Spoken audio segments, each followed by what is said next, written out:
आज हम कक्षा 10 के विज्ञान विषय के लेसन नंबर 10 मानव नेत्र तथा रंग बिरंगा संसार के बारे में अध्ययन करेंगे।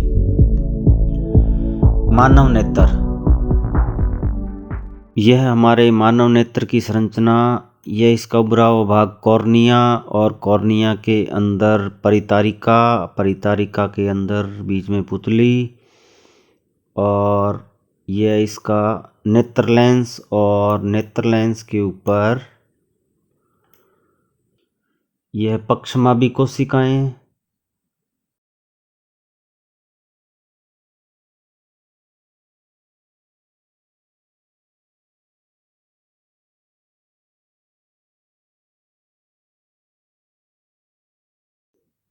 यह इसका रेटिना, और यह दृक् तंत्रिकाएं, ऊपर का भाग श्वेत पटल, और श्वेत पटल के नीचे रक्त पटल।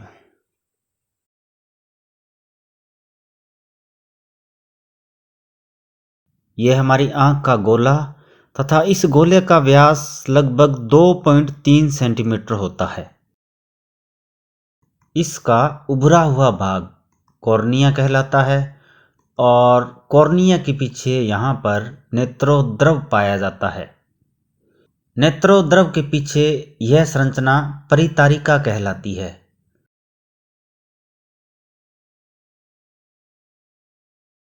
हमारी आंख का रंग परितारिका के कारण ही होता है, और परितारिका एक प्रकार का पेशीय डायफ्राम होता है।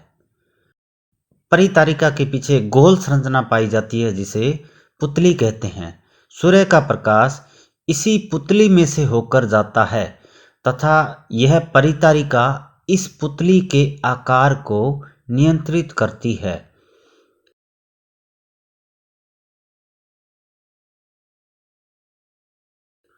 पुतली के पीछे अभिनेत्र लेंस पाया जाता है।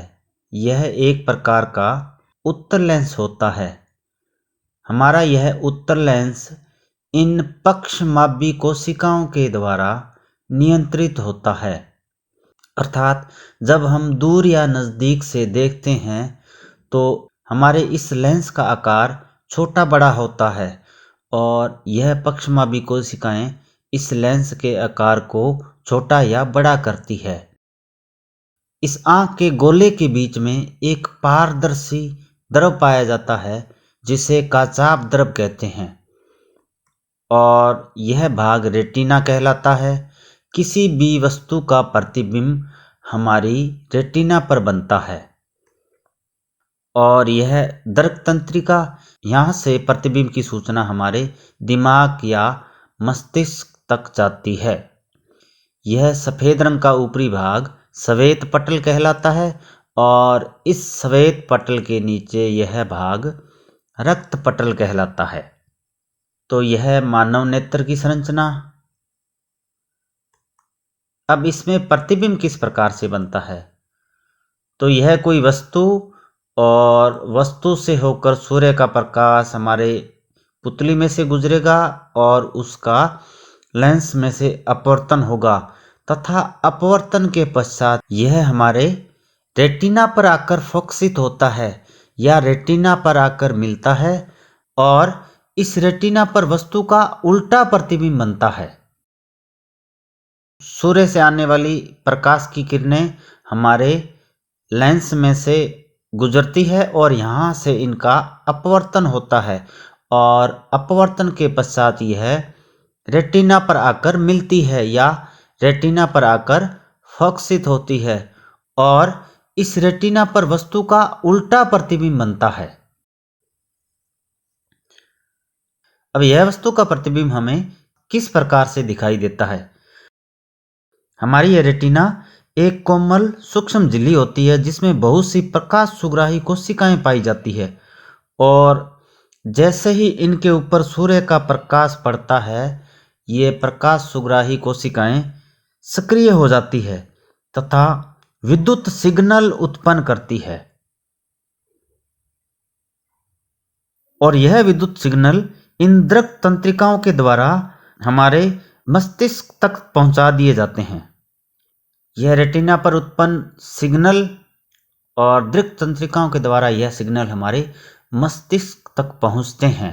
हमारा मस्तिष्क इन सिग्नलों की व्याख्या करता है तथा इस सूचना को प्रोसेस करता है और वस्तु का सीधा प्रतिबिंब बनाता है, जिसके कारण हमें वस्तु दिखाई देती है।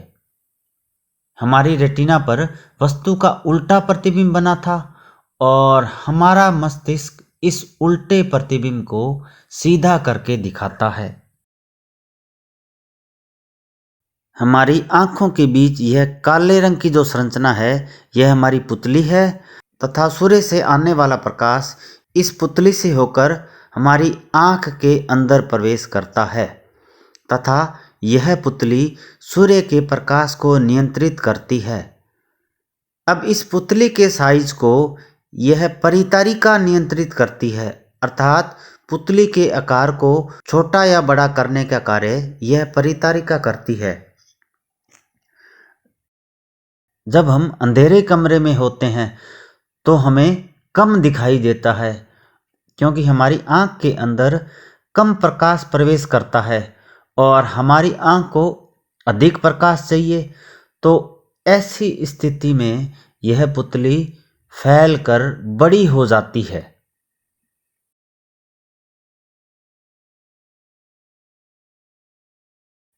और जैसे ही हम तेज प्रकाश में जाते हैं, हमारी आंख को कम प्रकाश की आवश्यकता होती है और उस कंडीशन में यह पुतली सिकुड़कर छोटी हो जाती है।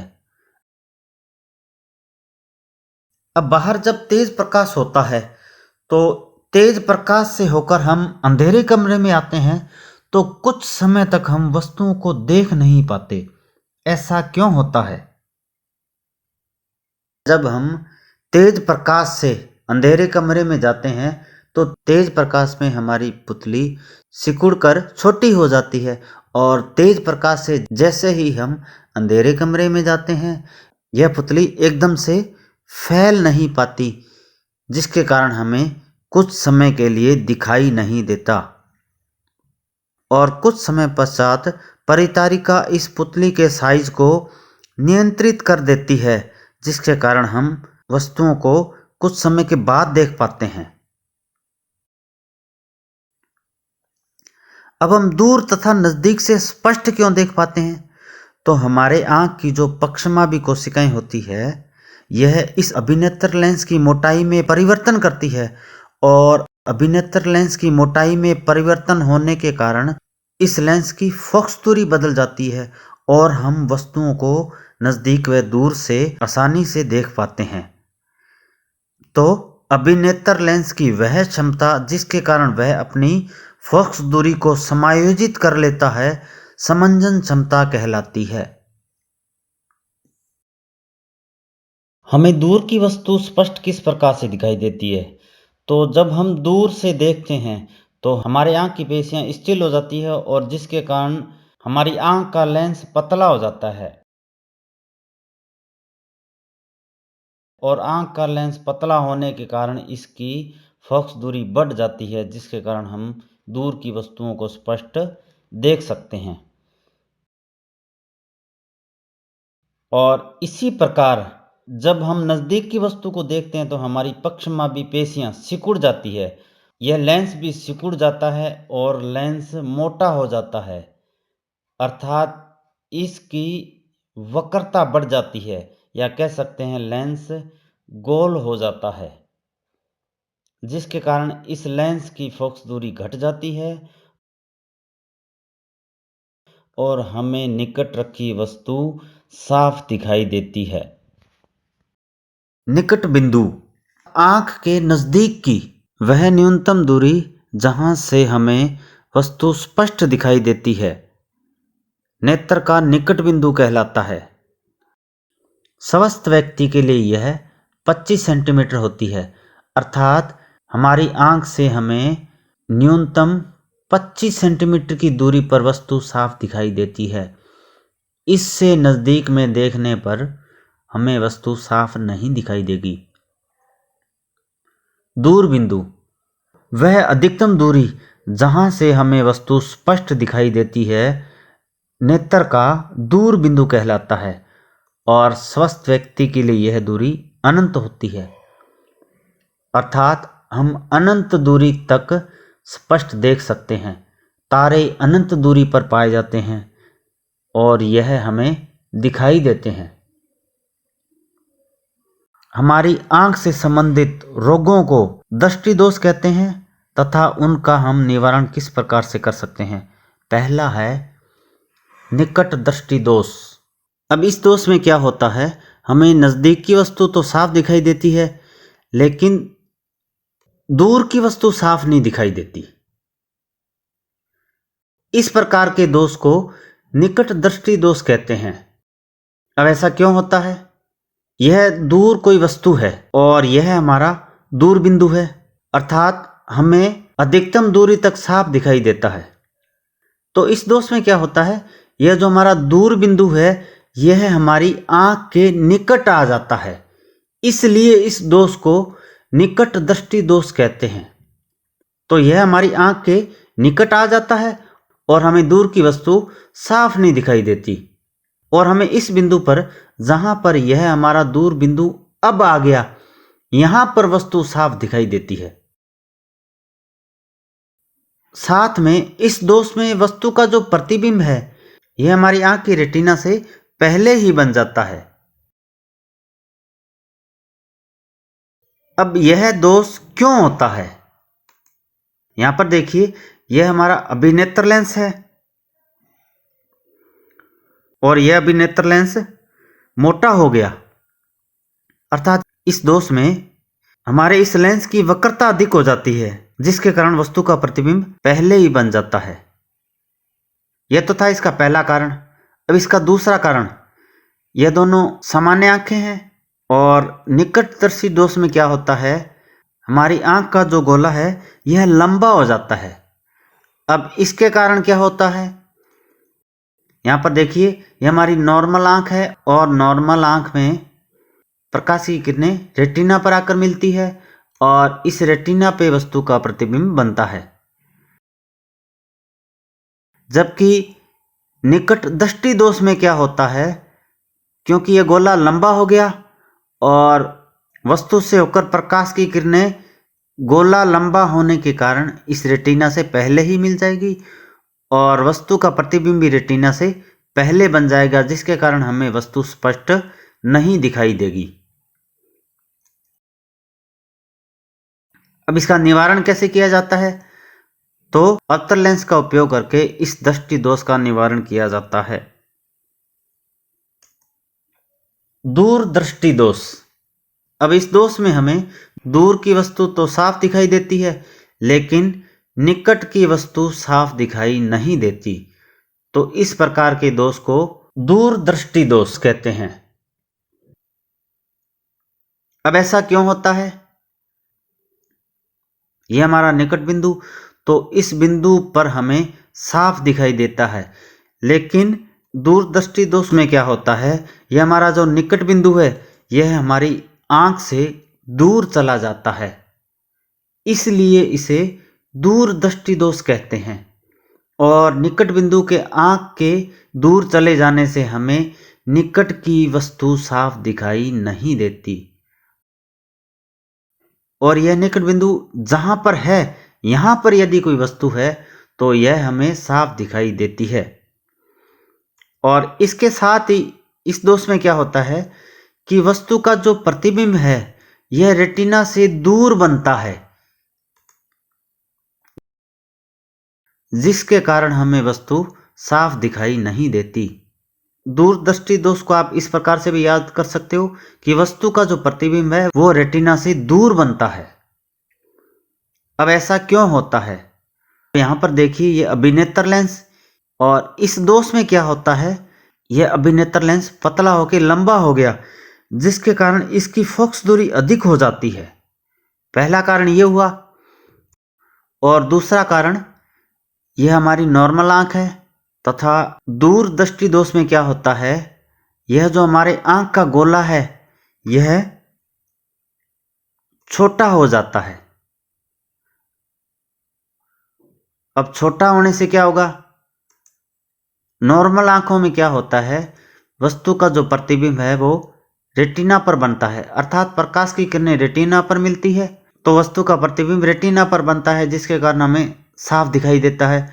और अब क्या हुआ, यह गोला छोटा हो गया। अब छोटा होने के कारण क्या होता है, यह जो प्रकाश की किरणें आएगी, चूंकि गोला छोटा हो गया तो ये रेटिना के पीछे जाकर मिलती है और वस्तु का प्रतिबिंब जहां पर यह प्रकाश की किरणें मिलती है वहां पर बनेगा। तो वस्तु का प्रतिबिंब रेटिना पर न बन के रेटिना के पीछे या रेटिना से दूर बनता है, जिसके कारण हमें वस्तु साफ दिखाई नहीं देती।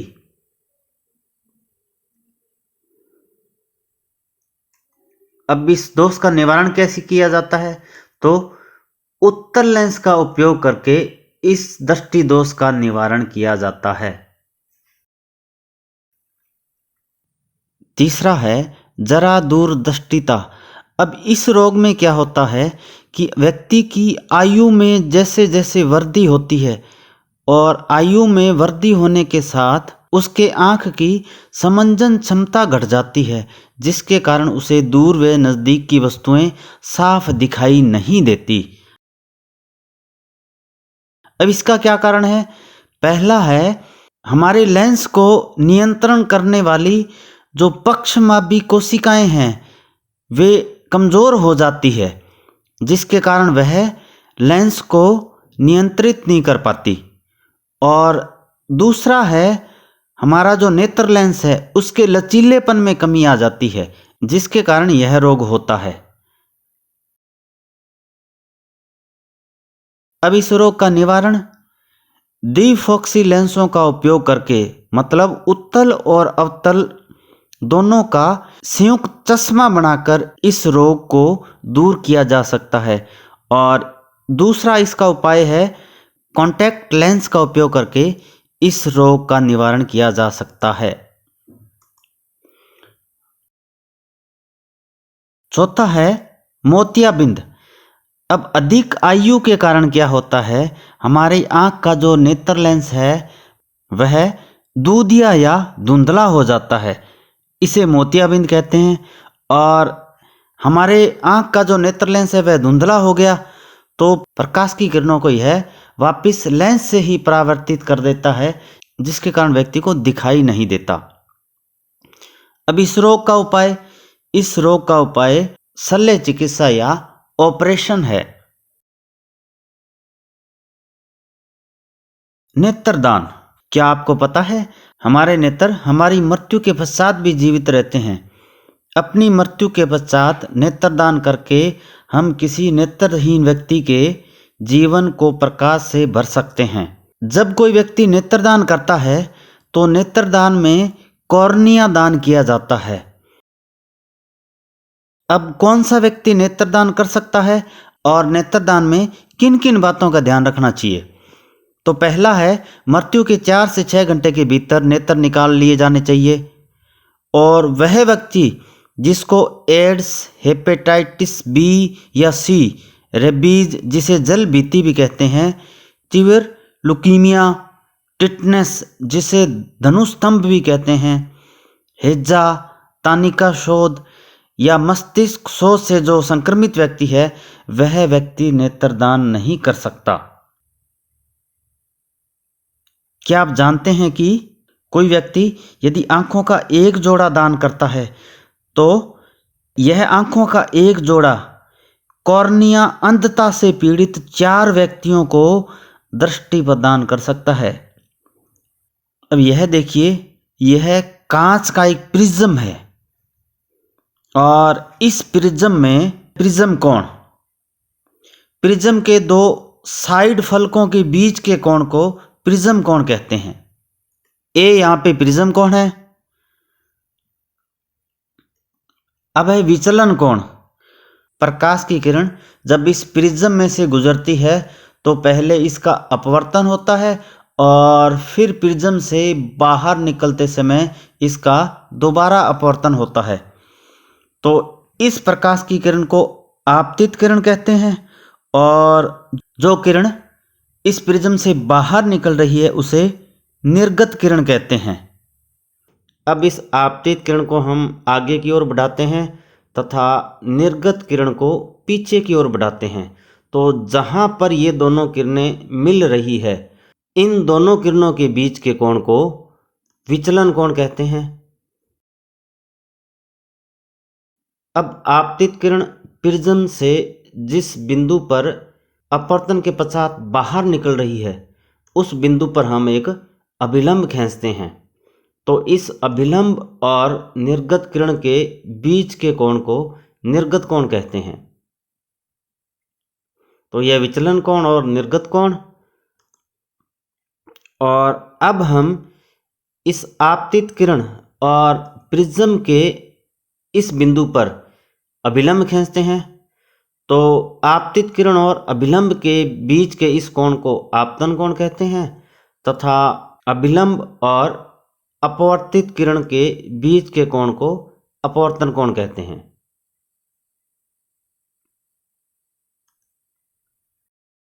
प्रकाश का वर्ण विक्षेपण। हम जानते हैं कि जो सूर्य का प्रकाश है हमें सफ़ेद रंग का दिखाई देता है, और जब इस सूर्य के प्रकाश को किसी प्रिज्म में से गुजारते हैं तो यह 7 रंगों में बंट जाता है। रंगों के इस बैंड को स्पेक्ट्रम कहते हैं तथा प्रकाश के रंगों में विभाजन को प्रकाश का वर्ण विक्षेपण कहते हैं। और इस वर्ण विक्षेपण से हमें पता चलता है कि सूर्य का प्रकाश 7 रंगों से मिलकर बना है। प्रिज्म से लाल रंग सबसे कम मुड़ता है और बैंगनी रंग सबसे अधिक मुड़ता है। लाल रंग का विचलन कोण सबसे कम तथा बैंगनी रंग का विचलन कोण सबसे अधिक होता है। इस प्रिज्म में से सूर्य के प्रकाश या श्वेत प्रकाश को गुजारा गया तो यह 7 रंगों में बंट गया। अब इन 7 रंगों के बंटने का जो क्रम होगा वो इस प्रकार से होगा।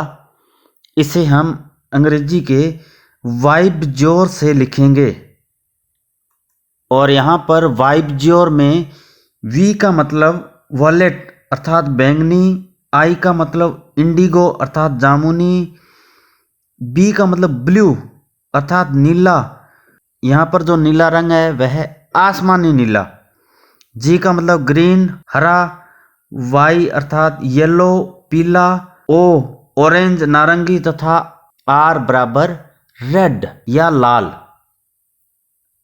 इंद्रधनुष का बनना। अब बारिश के दिनों में आपने इंद्रधनुष तो देखा होगा। इंद्रधनुष सदैव सूर्य की विपरीत दिशा में बनता है। और यह किस प्रकार से बनता है? बारिश में जो जल की बूंदें हैं वह एक छोटे प्रिज्म की भांति कार्य करती है। अर्थात जब प्रिज्म में से हमने सूर्य का प्रकाश गुजारा था तो वह 7 रंगों में बंट गया था।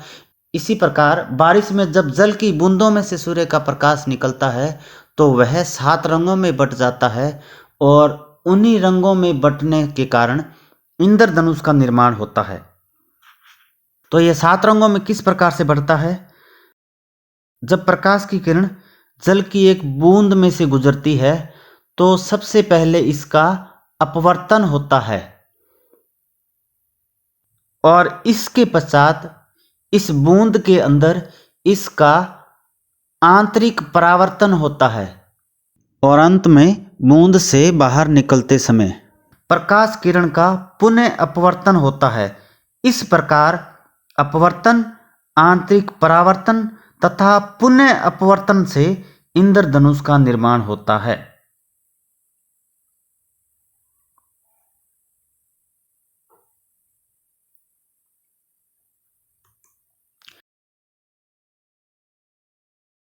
रात्रि में तारे टिमटिमाते हुए दिखाई क्यों देते हैं?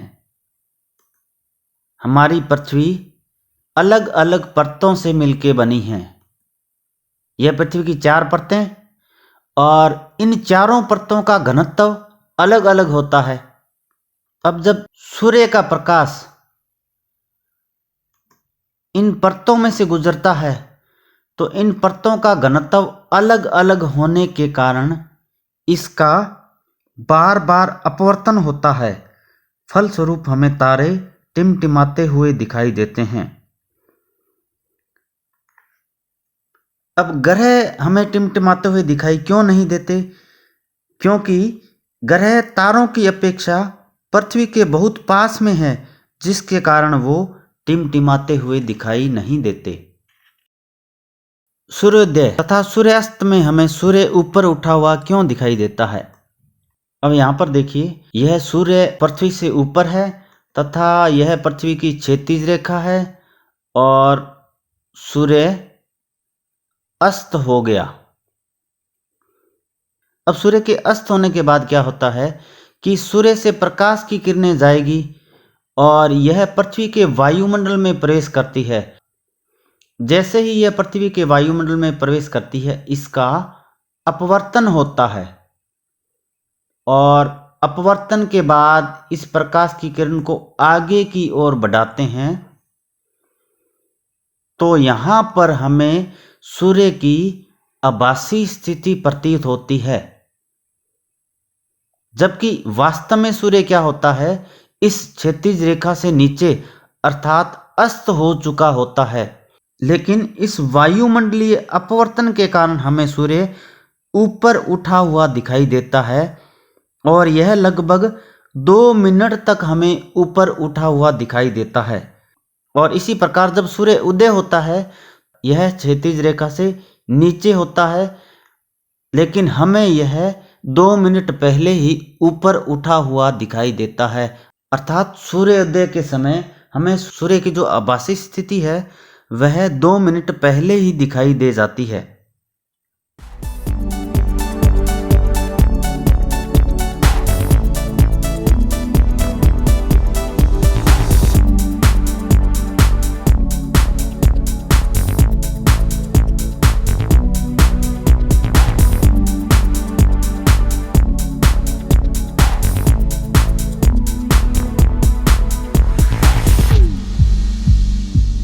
प्रकाश का प्रकीर्णन।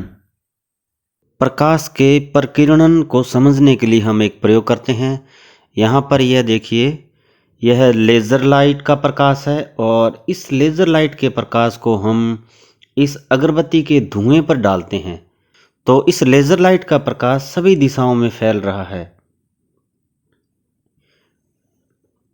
ऐसा क्यों होता है? क्योंकि प्रकाश के मार्ग में जब छोटे छोटे कण आते हैं तो उन कणों से टकरा के यह सभी दिशाओं में फैल जाता है। इसे प्रकाश का प्रकीर्णन कहते हैं।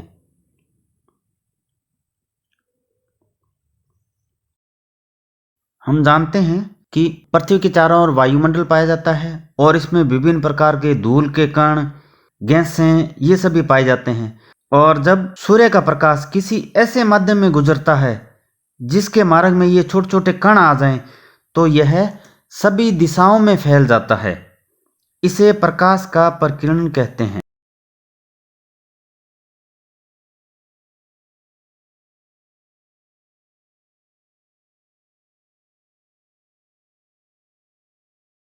अब यहाँ पर देखिए, यह अलग अलग रंगों के प्रकाश की तरंग दैर्ध्य।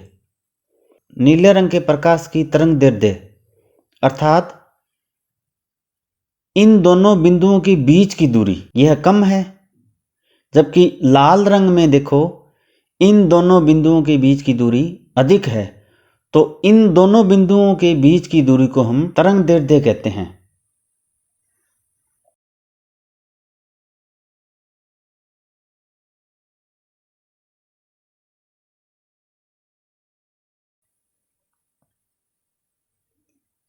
नीले रंग के प्रकाश का तरंग दैर्ध्य या वेवलेंथ कम होती है, जिसके कारण इसका प्रकीर्णन अधिक होता है, जबकि लाल रंग के प्रकाश का तरंग दैर्ध्य अधिक होता है, जिसके कारण इसका प्रकीर्णन कम होता है। हम जानते हैं कि सूर्य का प्रकाश 7 रंगों से मिलकर बना है।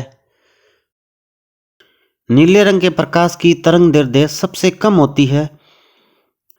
तरंग दैर्ध्य कम होने के कारण नीले रंग का प्रकाश जब इन छोटे छोटे कणों से टकराता है तो उसका प्रकीर्णन सर्वाधिक होता है, जिसके कारण हमें आकाश नीला दिखाई देता है। और यदि पृथ्वी का वायुमंडल न हो तो प्रकाश का प्रकीर्णन नहीं होगा और प्रकीर्णन नहीं होने की वजह से हमें आसमान काला दिखाई देगा। जब हम पृथ्वी के वायुमंडल से बाहर निकलते हैं तो हमें आसमान काला दिखाई देता है।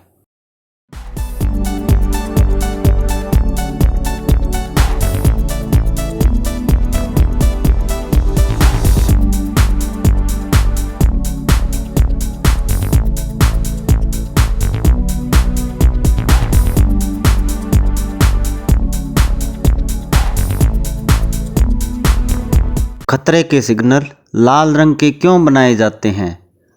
हम जानते हैं कि लाल रंग के प्रकाश का तरंग दैर्ध्य अधिक होने के कारण इसका प्रकीर्णन कम होता है, जिसके कारण दूर से देखने पर भी हमें यह लाल रंग दिखाई देता है।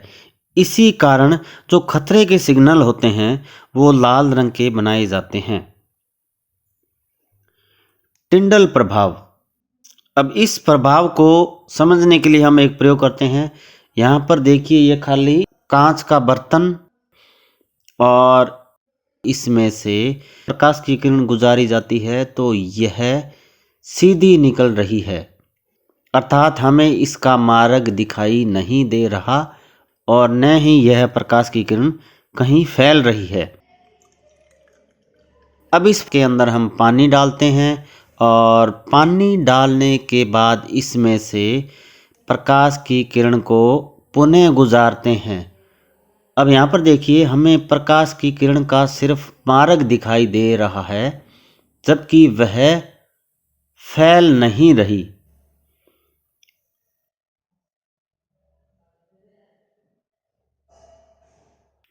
अब हम इस कांच के बर्तन के अंदर दूध डालते हैं और दूध डालने के पश्चात इसमें से प्रकाश की किरण गुजारते हैं। यहाँ पर देखिए, यह प्रकाश की किरण सभी दिशाओं में फैल रही है। तो दूध एक कोलाइडी विलयन है और जब किसी कोलाइडी विलयन में से प्रकाश की किरण गुजरती है तो हमें उस किरण पुंज का मार्ग दिखाई देने लगता है और उस प्रकाश का सभी दिशाओं में प्रकीर्णन हो जाता है। इसे हम टिंडल प्रभाव कहते हैं।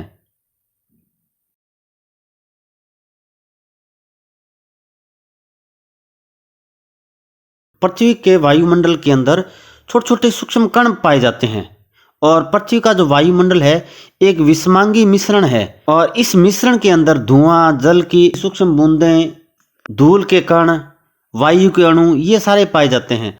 तो जब कोई प्रकाश किरण पुंज ऐसे कणों से टकराता है तो उस किरण पुंज का मार्ग दिखाई देने लगता है और इन कणों से विसरित प्रकाश परावर्तित होकर हमारे पास पहुंचता है।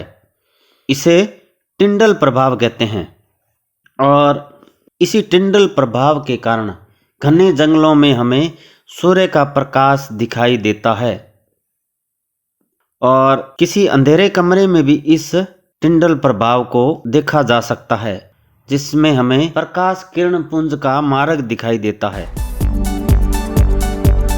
तो ये आपका लेसन कंप्लीट। मिलते हैं नेक्स्ट लेसन विद्युत में।